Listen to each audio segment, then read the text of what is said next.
अस्सलामु अलैकुम। कैसे हैं आप सब? उम्मीद है सब खैर व आफियत से होंगे। अल्लाह सबको अपनी हिफ्ज़ो अमान में रखे, आमीन। आज हम तौबा के हवाले से बात करेंगे कि तौबा क्या है, तौबा कैसे की जाए और क्या अल्लाह ताला तौबा कबूल फरमाते हैं। तौबा का मतलब है गुनाहों से बाज आकर अल्लाह की तरफ रजू करना, यानी अपने गुनाहों पर शर्मिंदा होकर इन्हें छोड़ देना और अल्लाह से मुआफी मांगना। कुरान और सुन्नत में तौबा का अमल बहुत अहमियत रखता है और उसे अल्लाह के करीब होने का जरिया भी कहा गया है। तौबा का मकसद ये है कि इंसान अपनी गलती पर पछतावा करे और अल्लाह की तरफ लौटे और आइंदा के लिए गुनाह से बचने का अहद करे।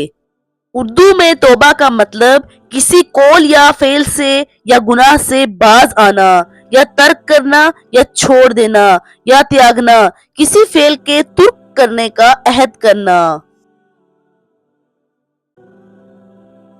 इंसान की सबसे बड़ी जंग, आजमाइश और इम्तिहान इसका नफ्स है, जिसकी ड्राइविंग सीट पर शैतान बैठा है और सरसब्ज़ो शादाब ख्वाब दिखा के इंसान की बातनी आंख की बिनाई छीन लेता है और जब आंख खुलती है तो बहुत देर हो चुकी होती है।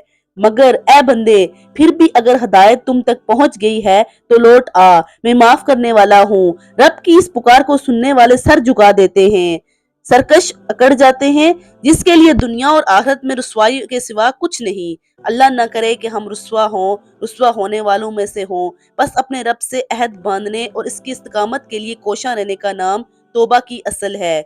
इसलिए पहले तौबा और फिर वफादारी। सफर कठिन लेकिन मंजिल अजीम है, क्योंकि रब्बुल आलमीन बहुत अजीम और इसकी नादिर और बेमिसाल तख्लीक इंसान भी अजीम है।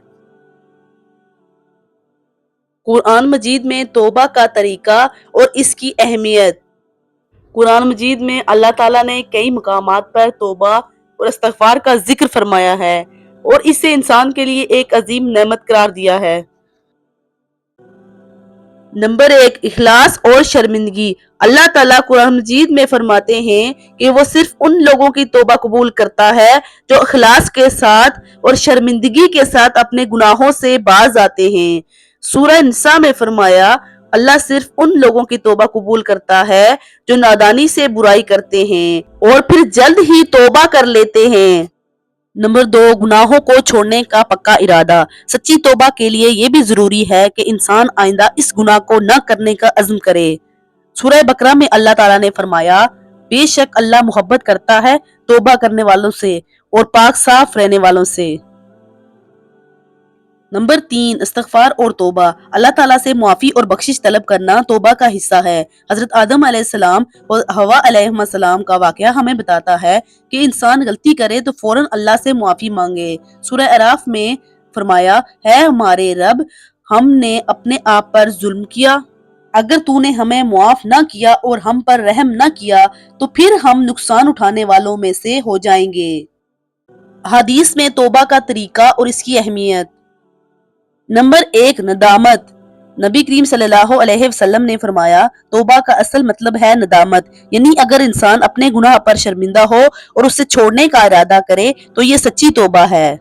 नंबर 2, दुआ और इस्तगफार। नबी सल्लल्लाहु अलैहि वसल्लम खुद भी रोजाना अल्लाह से माफी मांगी और तौबा की तलकीन की। आप सल्लल्लाहु अलैहि वसल्लम ने फरमाया, मैं रोजाना 70 मरतबा अल्लाह से माफी मांगता हूँ और तौबा करता हूँ। नंबर 3, अल्लाह की रहमत और तौबा। नबी करीम सल्लल्लाहु अलैहि वसल्लम ने फरमाया, जो शख्स सच्ची तौबा करता है वो ऐसे है जैसे इसने कोई गुनाह किया ही नहीं। तौबा करने का सही तरीका। नंबर 1, दिल से शर्मिंदा होना। तौबा का पहला मरहला ये है कि इंसान अपने दिल से गुनाहों पर शर्मिंदगी महसूस करे। नंबर 2, मुआफी मांगना, इस्तगफार करना। अल्लाह से खुलूस के साथ माफी मांगे और इसकी रहमत तलब करे। नंबर 3, गुनाहों को तर्क करना। तौबा का असल मकसद ये है कि इंसान गुनाहों से रुक जाए और आइंदा के लिए इनसे बचने का अज़्म करे। नंबर 4, आइंदा की जिंदगी में बेहतरी लाना। तौबा के बाद ये जरूरी है कि इंसान नेक अमाल अपनाए और हर किस्म के गुनाह से बचे। कुरान और हदीस के मुताबिक जो शख्स सच्ची तौबा करता है और अपने गुनाहों से बाज आ जाता है, अल्लाह ताला उसे माफ फरमा देता है और इसके गुज़श्ता गुनाह माफ फरमा देता है। سورہ زمر میں اللہ تعالیٰ فرماتے ہیں میرے بندوں جنہوں نے اپنی جانوں پر زیادتی کی ہے اللہ کی رحمت سے مایوس نہ ہو، بے شک اللہ تعالیٰ تمام گناہ معاف فرما دیتا ہے۔ رسول اللہ صلی اللہ علیہ وسلم نے ارشاد فرمایا اللہ سبحانہ و تعالیٰ اپنے بندے کی توبہ پر اس سے زیادہ خوش ہوتے ہیں جتنا تم سے کوئی اپنی گمشدہ سواری کو جنگل میں پا لینے سے خوش ہوتا ہے۔ رسول اللہ صلی اللہ علیہ وسلم نے فرمایا اے لوگو اللہ تعالیٰ سے اپنے گناہوں کی توبہ کیا کرو کیونکہ میں اللہ سے ایک دن میں 100 بار توبہ کرتا ہوں۔ ابو ہریرہ رضی اللہ تعالیٰ عنہ سے روایت ہے کہ حضرت صلی اللہ علیہ وسلم نے فرمایا اگر تم اتنے زیادہ گناہ کرو کہ آسمان تک پہنچ جائیں پھر تم توبہ کرو اور اللہ تعالیٰ تم کو معاف کر دے گا۔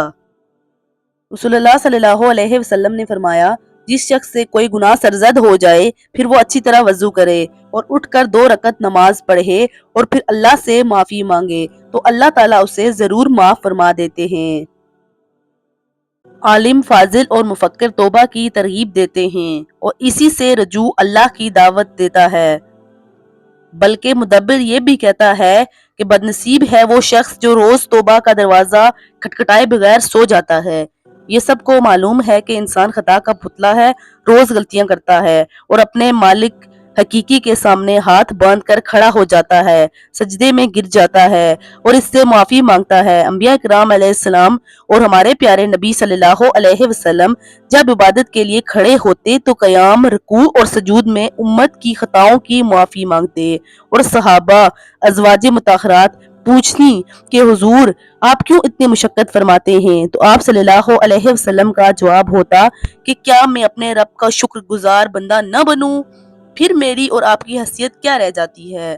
لیکن سب سے پہلے توبہ کی فزیکل فارم کیا ہوتی ہے اس کو سمجھنے کی ضرورت ہے۔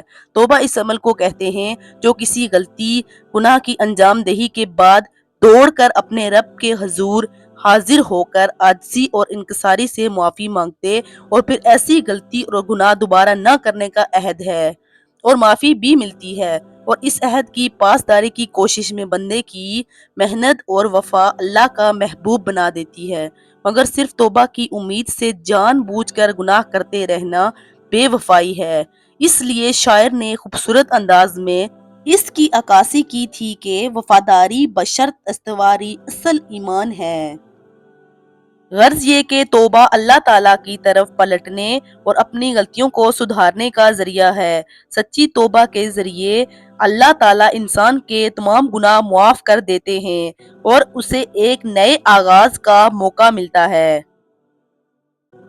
اللہ تعالیٰ ہم سب کو گناہوں سے بچنے کی توفیق عطا فرمائے اور اپنے نیکوکاروں میں شامل کر دے، آمین۔